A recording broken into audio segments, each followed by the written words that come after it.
All right, in this video, we're going to see a California Republican have a complete meltdown over naked politics. His selective outrage is a perfect example of the GOP's breathtaking hypocrisy on gerrymandering. Let's watch the full clip and then I'll give you my thoughts at the end. As Texas Republicans renew their push to get congressional lines redrawn in their favor ahead of the 2026 midterms, Democrats are now moving forward with plans to offset any potential gains in California. California Democrats unveiling a new map that would strip Republicans of 5 of the 9 seats they currently hold in the deep blue state. State lawmakers plan to hold hearings and a vote to put the new maps on the ballot next week. CNN correspondent Julia Vargas Jones is joining us right now from Los Angeles. Julia, what more are you learning? Well, look, Fred, the Democrats are saying that this new map they're proposing allows for more compact districts, that it keeps more communities together, so splits fewer cities in California, and it makes minimal disruptions to the old map. They really are looking at about 43 Democratic seats, stay with me, and 9 Republican seats, and going over to 48 to 5 seats, right? California is matching exactly the number of seats that Texas Republicans want to add, virtually trying to make their redistricting efforts a moot point. And you may say it's only those 5 seats out of more than 400, but the majority in these seats so thin that these California seats will matter. The breakdown is at about 219 to 212, so those 5 seats will make a difference. And why are we having this gerrymandering battles? Because President Trump wants to do more. He wants to do more legislatively to have more wins and enact his policy. So he will need those 5 seats. But California Republicans are saying that they will fight for their party and that these are, so Doug LaMalfa right there, we just saw his photo up there. He particularly just took to X yesterday to say that this was unacceptable, calling this a naked politics at its worst, asking how is it that Modoc County in the Nevada and Oregon border, I'm sorry, I'll ask us to bring that up, have anything in common with Marin County and the Golden Gate Bridge. He's talking about a district right above his, that's California District 2 in the proposed maps, that is stretching all up into Northern California. Now, that's a question for Governor Gavin Newsom to try to answer in the coming days. And then how is the governor trying to, sell his plan to voters?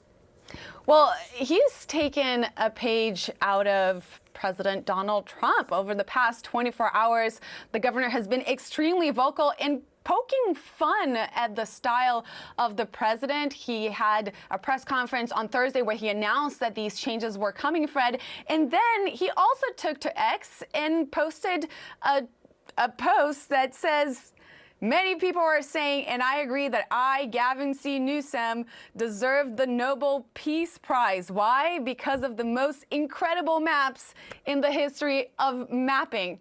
Even Columbus. Now, this is quite clear, the governor's campaign, I should say his press office, poking fun at the president and at the feud that they have had over the last several months that has been escalating, not only in the redistricting efforts. We saw lawsuits that California has filed against the president, and now he has a new opponent, Fred, with former governor of California and movie star Arnold Schwarzenegger posting this photo that says, F the politicians, terminate gerrymandering. He's also posted saying that he would oppose gerrymandering, I should say, both from Democrats or Republicans in this case. But seems like a tough battle ahead for the governor here. Oh, it does indeed. All right. Julia Vargas Jones, hasta la vista. Thank you. Oh, the absolute weapons grade hypocrisy of it all. It is just, it's stunning. Honestly, it never fails to be stunning. So, okay, just to recap the absolute basics, California Democrats are moving to redraw their congressional map to claw back about, 5 seats from Republicans. This is happening at the exact same time. Texas Republicans are pushing through their own redrawn map to add 5 seats for themselves. And in response, A California Republican, this Doug LaMalfa, is on Twitter, X, whatever they're calling it, crying that this is naked politics at its worst. It's just, wow, you know? And you just have to laugh. I mean, LaMalfa is calling the California proposal naked politics, but he is completely, utterly silent about the map his party just forced through in Texas. It's sort of well, civil rights groups are already pointing out that the new Texas map passed in July illegally dilutes the power of Latino voters, which is just, you know, textbook stuff for them at this point, isn't it? It's the height of bad faith to scream bloody murder about a defensive move from your opponent when you're the one who threw the first, second, and third illegal punch. Let's be perfectly clear about the timeline here. This whole thing kicked off again because Texas Republicans just last month, they rammed through a new congressional map specifically designed to protect their incumbents and expand their majority ahead of the 2026 midterms. They looked at the massive growth in the state's minority population growth that should by all rights translate to more Democratic-leaning districts and decided to just draw those voters out of power. So California's move is a direct response happening in that context. And make no mistake, this comes straight from the National Republican playbook. We have seen it for years. In North Carolina, in Ohio, in Wisconsin, the strategy is always the same, where they have power, they use it to draw legislative maps so biased, so utterly divorced from the actual electorate that they can't lose no matter how unpopular their policies are. They insulate themselves from the will of the voters. It is fundamentally anti-democratic. It just is. The thing you have to remember is the real world harm behind this political game of chess. Real people get hurt when you crack a black neighborhood in Austin into 3 different suburban districts, or pack all the Latino voters in a valley into one district. You are systematically silencing them. You are stealing their representation. I mean, a recent report found that partisan gerrymandering disproportionately disenfranchises voters of color across the country, robbing them of their constitutional right to elect candidates of their choice. Now look, the predictable MAGA talking point here, the thing you'll see all over the comments is, aha, see, Democrats in California do it too. Both sides are the same. And sure, on the surface, okay, but that completely dishonestly ignores the context. It ignores who started this latest arms race, and more importantly, it ignores the GOP's decades-long court-documented history of using redistricting as a very specific tool for racial discrimination. One side is playing hardball, the other is trying to reestablish a new Jim Crow through mapping software. It is not the same. It's really not. And look, if they were serious about fairness,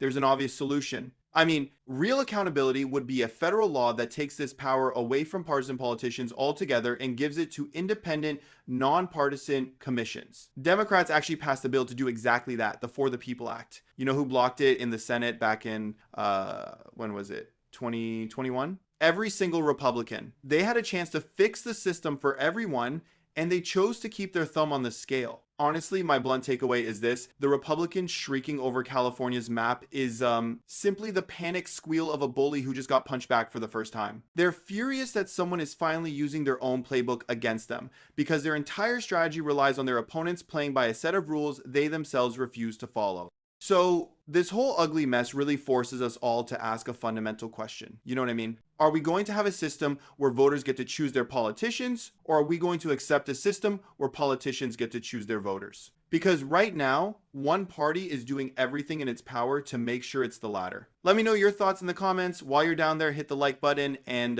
subscribe. I appreciate you guys, and I'll see you in the next one.